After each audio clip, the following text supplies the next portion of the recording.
What's up, you guys? It's Dito D. Sitting over here thinking about this trailer that I saw. A lot of people were talking about, seem to be pretty excited about. It was for a movie called Weapons. Looks like a very interesting movie. I don't think anybody really knows what it's about. The premise, or in the trailer, what you see happen is a woman speaking to, like she's speaking at like a uh, school board meeting or something. All the parents are there and stuff, and she's explaining how uh, hurt and upset she is, just like everybody else, that all these children have vanished. 17 children, yeah, I guess all but one of her students, all the children in her classroom, vanished one night. So what happens to them uh, is what everybody's trying to figure out, where they went, what's going on. And they're blaming the teacher. When I saw this trailer, I thought it was very interesting. You see later on in the trailer, you see like some kids running around in the city, and then one of the adults is affected in a way where he almost looks zombie like, and running around having a tantrum, kind of like the 28 days later type of well, they aren't zombies, but those rage, those enraged people. So when I looked at this trailer, I was pretty excited for it, horror fan. But at the same time, it reminded me of a older movie that people may not be too familiar with. That older movie I wanted to rewatch and become refamiliarized with, so that I can talk about it along with this trailer. So the movie that I'm speaking about is called Perkins 14.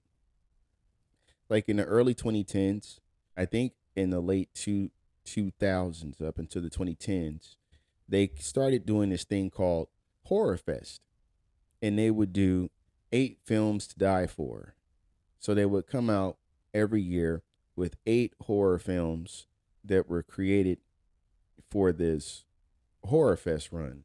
And then they would show them at the theaters briefly. And then they would come out to DVD, and you could rent them. And I used to watch them every year. I used to love them. You had things like The Final. You had Lake Mungo. You had the Grave Dancers. You had a lot of good ones. Penny Dreadful, Unrest, Reincarnation. So many like good, wicked little things. Uh, Crazy Eights, Lake Dead, Mulberry Street. Of course, Perkins 14. Dread was crazy. But a lot of these movies, I used to watch them, when they came out every year. I don't think I've seen every single one of them, but I watched a great deal of them, and they were good movies. Most of them were really good, for horror fans at least. It was something that was there to enjoy. You got a lot of good out of it. Perkins 14 was an interesting movie. It was about um, a guy who was a policeman who was a bit tormented by the fact that his son had been kidnapped some like 10 or so years ago, and along with a bunch of other kids in the town.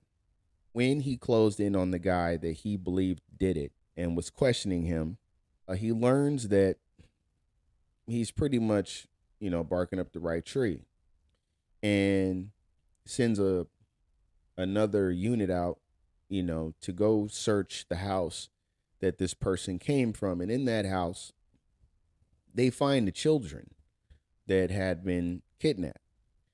They've been in cages for years. They've been, you know, uh, denied any kind of physical contact between people and all that.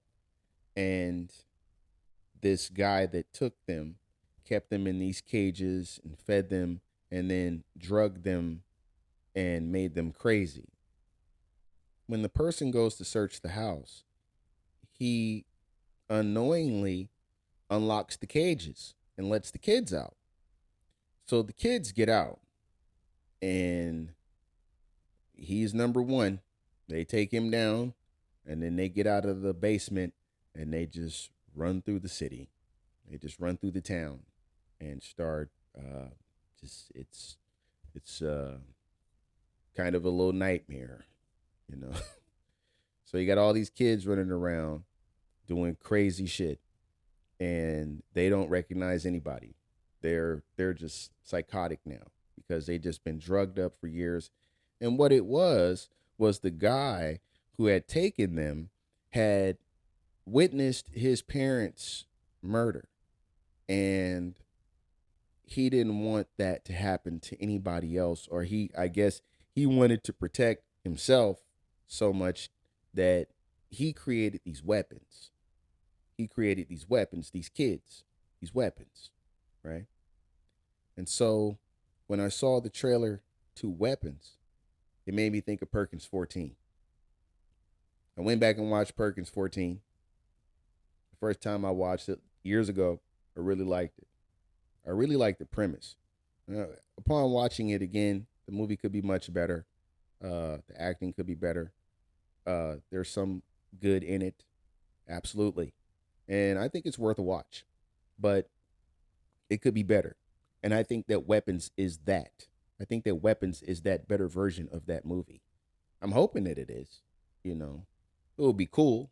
If it would be cool to get something new, but it also would be cool if the movie comes out and it's like, oh yeah, I know what this is, because then I just, feel some kind of way. I feel special.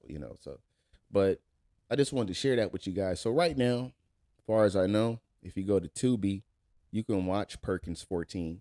It's available right now. And you can kind of prep yourself for Weapons and see how you're feeling about that, when it's closer to coming out. But I'm definitely going to be watching that when it comes out. I'm trying to catch that one in theaters. Looking forward to it very much. And I just wanted to share this with you, put that on your radar, because I know a lot of people are looking forward to this movie also. And if they don't know about Perkins, then they probably want to go check that out just to kind of have maybe a little insight to what this movie might be about. So, like always, man, I really appreciate all y'all. Thank you guys for watching. I appreciate all of y'all. We'll continue on the next one. You guys take it easy. We're talking about 17 kids in one classroom. I want to know what happened in that classroom.